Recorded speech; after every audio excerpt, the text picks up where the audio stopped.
Bismillahirrahmanirrahim. In today's lecture, we will discuss notes for English vocabulary for NTS, PPSC, FPSC, CSS, PMS, MPT, SAT, IELTS and other test preparation. This is the day 3. Day 3 synonyms. First one is the arduous. Arduous, it's an adjective. It's mean hard, formidable and physical effort. कोई भी वो वाला काम जो कि मुश्किल हो, कठिन हो और उसमें हमारी अपनी मुशक्क़त लगती हो, फिज़िकल एफर्ट लगता हो, उसको हम कहते हैं arduous. Second is the decimated. Decimated is a verb.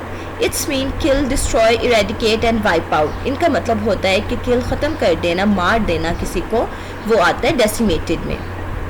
Third one is a fledge. Fledge एक वर्ब है.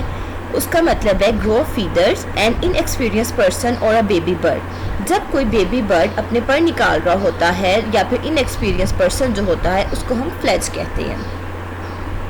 Fourth one is a goes. Goes it's also a verb. It's mean cut, dig out, tunnel and mine. इसका मतलब होता है कि कोई भी आपकी जो टनल होती है, कोई कुआं होता है, जो कुआं या फिर गहरी खाई होती है उसको हम गाउच कहते हैं. ये एक वर्ब और एक नाउन में यूज़ होता है. नाउन में हम इसको लेते हैं dent, dint, impression in a surface. जब कोई गाड़ी के ऊपर डेंट पड़ जाता है तो उसको भी गाउच कहते हैं और वो नाउन में आता है. पिकेयूनी, पिकेयून.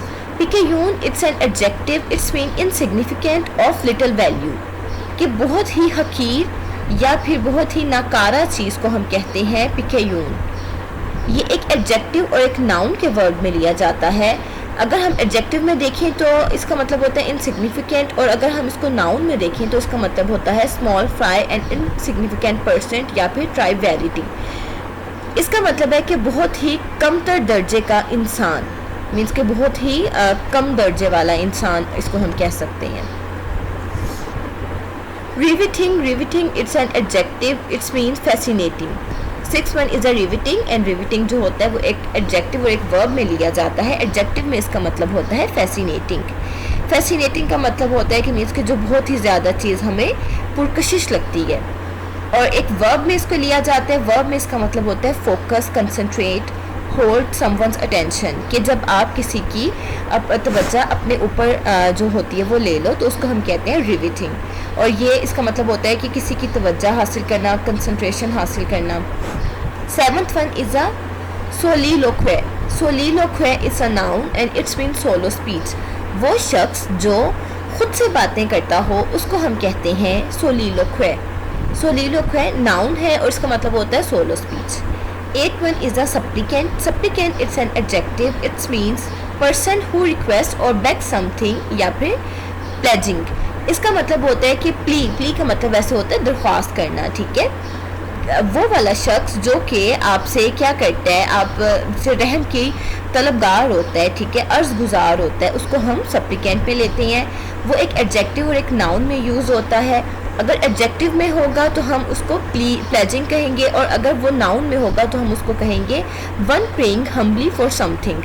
कि किसी चीज़ के लिए गुजारिश करना. हम किसके लिए गुजारिश करते हैं और किसके आगे करते हैं? हम अल्लाह ताला के आगे गुजारिश करते हैं, प्रे करते हैं बहुत ही आजाना तरीके से, humbly. Ninth one is a transcendental. It's an adjective. It's mean supernatural, hypothetical, not in accordance with nature. इसका मतलब होता है मारवाए अकल. इसका मतलब मीन्स कि जो हाइपोथेटिकल जो हमारी वो होती है, हाइपोथेटिकल सिचुएशन होती है या जो हमने मफरूज़ा एक तैयार किया होता है वो होता है transcendental. And tenth one is a veritable. Veritable it's an adjective. It's mean genuine, true and factual. जो कि असली और खरी बात होती है उसको हम वेरिटेबल में लेते हैं और ये एक एडजेक्टिव है. होप सो आप लोगों ने आज का लेक्चर एंजॉय किया होगा. मैं चाह रही हूँ कि आप लोगों के लिए एक पार्ट्स ऑफ स्पीच का लेक्चर बनाऊँ जिसमें आप लोगों को पता हो कि नाउन, वर्ब, एडजेक्टिव क्या होते हैं. देन आपको समझने में और ज़्यादा आसानी होगी. If you like my channel and if you want to know more about this, then do subscribe my channel. And thank you for watching and your precious time.